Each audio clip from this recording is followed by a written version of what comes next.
Guys, it's Adam with Akshon Esports, and today I'm speaking with Jon Spector of the Overwatch team. Jon, can you tell us a little bit about who you are and what you do?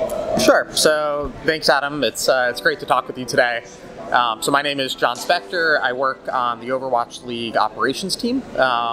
Really have two roles. One, I work really closely with all the teams and the owners and players, and then second, I oversee the competition aspect of the league. So spend a lot of time on league rules, format, all that good stuff.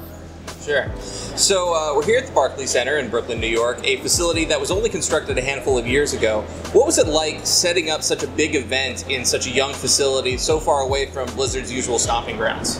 Yeah, I mean, Barclay Center has been incredible to work with.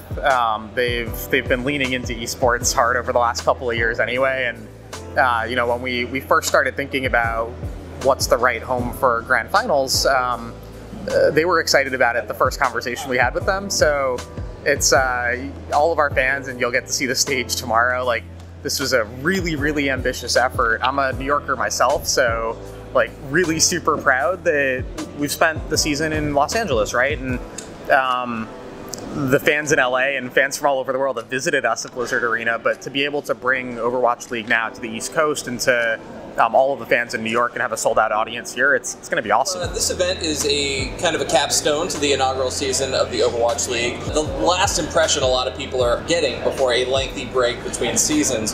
What are you happy to have accomplished with this season, and what kind of impression are you hoping to leave with this event going into next season?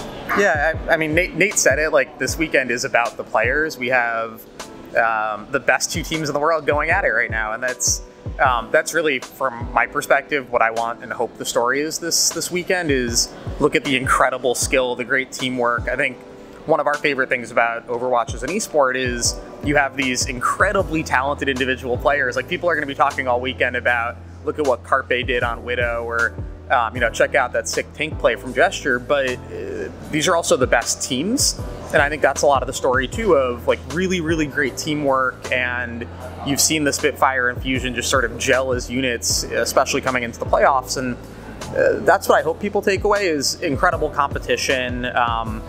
We expect and we'll have a sold-out audience, and so Barclay Center is going to be packed and full of energy. And for people who this is either their first time, or to your point, like the last time that they'll see Overwatch League for a couple of months, like that's really the energy and the excitement and the level of competition is what I hope to take away. So I want to take a minute to reflect on the season up to this point from a business perspective. So we see a lot with the players, we see a lot going on with the teams and the competition, but we don't really often get the chance to kind of look behind the scenes. How do you feel about this inaugural season of Overwatch League from a business standpoint? What are some of these things that you're excited to kind of like pursue in the future? Sure. Look, I joined Overwatch League about a year and a half ago, and I expected, if you'd asked me right before the season started, like, where would we be in a year from now? I would have said, look, you know, we have this incredible ambition for Overwatch League and what we know it can be, and the experience we want to deliver for our fans, and it's not all going to happen overnight. It's not all going to happen in a month, and we're going to get there. And I've honestly, personally, just been floored at like how much has gone really well and been successful this season. And the energy and support of our fans has been incredible. The level of competition has been incredible. So we're all thrilled about that. I think if you look back, right, like we've also been committed to making adjustments even on the fly, where we've seen like stage finals, I think is a really good example of that, where like we had our first stage finals and we played the matches on a Saturday after we'd already had some regular season matches, and we're sitting there looking at it like a week before it happens, and we're like, you know, hey, we could do this better. So we made an adjustment for stage 2, and we looked at stage 2 and we said, yeah, that was better, but it still could be better. We made another adjustment for stage 3. And I think you'll, as Nate alluded to, like we've been spending months now debating what have we learned this season, what can we do better next season, and I think we'll start to talk more about that in specifics soon. But I think from my perspective, like incredibly proud of what we've accomplished this year, and we know that it's season 1 and we're just getting going. So just to follow up on something you said there, it's in an inaugural season there are going to be certain missteps, scheduling or something, this, that, and the other, and Blizzard has been really responsive and really quick to act with solutions. So can you walk me through a little bit of what that problem-solving process looks like how many people are dedicated to this, and how can you actually take these kind of active, proactive responses that you do? Yeah, so everything that we do, right, we're working toward what's the best experience for our fans, what's the best experience for our players, how do we meet the objectives of the league and all of our partners. And so take the example of the stage playoffs, a couple of weeks before the first stage playoffs, we're starting to hear from our players, our team owners. We've looked at the schedule. We think that's going to be really challenging to play stage playoffs, right after a regular season match. And so by having all of those sort of open channels of communication and dialogue going where, for example, one of the groups that's part of my team is our player relations group.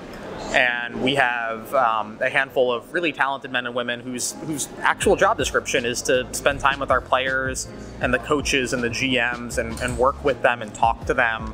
And so anytime that there's an opportunity like that where we're getting that feedback, that's flowing straight back into headquarters, where all of us on sort of the Overwatch League leadership team have a chance then to talk about it and say, yeah, that's a great point, what can we do? Last question. Can you tell me a little bit about how the success of the Overwatch League has affected non-endemic organizations' interest in esports, and what the process of explaining esports to, as an investment opportunity is like to people who view video games through the lens of Mario and Galaga? Yeah, it's actually pretty amazing the difference in what that first meeting is now with the non-endemic org. If you go back a couple of years ago, a lot of times the first meeting was a couple of slides about what's Overwatch, and you have the standard newsy report of this is esports is going to be $1 trillion in a year from now, and you'd spend a lot of time evangelizing and educating, and we don't have to do nearly as much of that now. One of the best things that happened this season was having the ability to bring those types of groups out to Blizzard Arena, where they could see the energy of the fans. If you come and you see valiant gladiators at Blizzard Arena, right? And you've got the purple fans and the green fans yelling at each other and chanting. It's impossible to come away from that and not feel oh my God, I have to be involved. So it's definitely going to continue to be, I think, that kind of evolution, but the success of Season 1's really helped with that for sure. So, John, thank you so much for your time. Yeah, absolutely. Pleasure to talk to you, Adam. Hey guys, this is Adam from Akshon Esports. Thank you so much for watching. If you enjoyed this video, please like, comment, and subscribe. And for future Overwatch League content, including interviews, highlights, and more, check out AkshonEsports.com.